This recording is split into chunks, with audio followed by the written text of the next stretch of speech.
بسم اللہ الرحمن الرحیم۔ السلام علیکم ڈیئر اسٹوڈنٹس، آج ہم اردو قواعد سلسلے میں ایک نئی ٹاپک کے ساتھ حاضر ہیں۔ ہمارا ٹاپک ہے واحد جمع کی تعریف اور ان کی مثالیں۔ امید رکھتا ہوں کہ آپ کو یہ ٹاپک ضرور پسند آئے گا اور آپ اس سے ضرور استفادہ کریں گے۔ سب سے پہلے ہم واحد جمع کی تعریف کرتے ہیں۔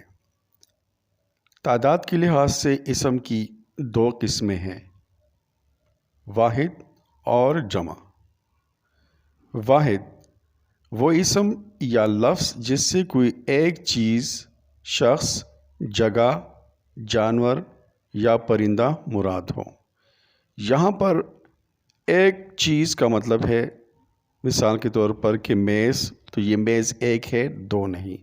شخص لڑکا یعنی ایک لڑکا، جگہ ملک یعنی صرف ایک ملک، جانور اس میں آپ کسی بھی جانور کو لے سکتے ہیں، مثلا بکری، تو یہ ایک بکری ہے، زیادہ نہیں۔ اسی طرح پرندہ، عقاب، تو ایک عقاب، زیادہ نہیں۔ اب ہم جمع کی تعریف کرتے ہیں۔ وہ اسم یا لفظ جس سے ایک سے زیادہ چیزیں، اشخاص یا جانور وغیرہ مراد ہو، یعنی دو یا دو سے زیادہ چیزیں، اشخاص یا جانور کو ہم جمع کہتے ہیں۔ اس کی مثالوں میں لڑکا سے ہم لڑکے بنائیں گے، ملک سے ہم ممالک بنائیں گے، بکری سے ہم بکریاں بنائیں گے۔ اب ہم واحد جمع کی چند مثالیں آپ کے سامنے رکھتے ہیں۔ ہم نے ان مثالوں میں کوشش کی ہے کہ وہ مثالیں پیش کریں جن کا ذکر ہماری نصابی کتب میں زیادہ تر ہوا ہے، اور ان کے حوالے سے اکثر ہمارے امتحانات میں سوالات بھی آتے ہیں۔ یہاں شروع کرتے ہیں ہم۔ مثال کے طور پر استاد، تو اس کی جمع ہے اساتذہ۔ اثر، اثرات۔ اعلان، اعلانات۔ برائی، برائیاں۔ تاجر، تجار۔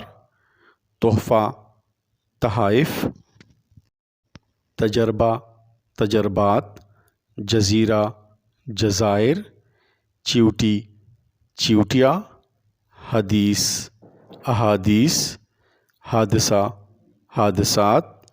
خط، خطوط۔ خرچہ، اخراجات۔ دلیل، دلائل۔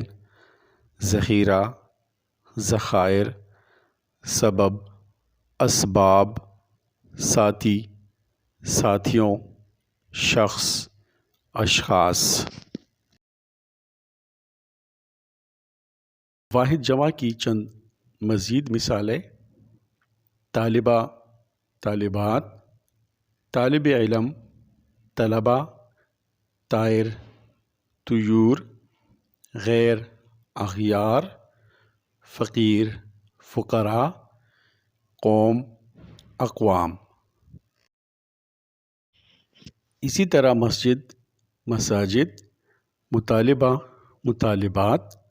مہاجر، مہاجرین۔ مذہب، مذاہب۔ مرض، امراض۔ مشغلہ، مشاغل۔ مدرسہ، مدارس۔ مکتب، مکاتب۔ نہر، انہار۔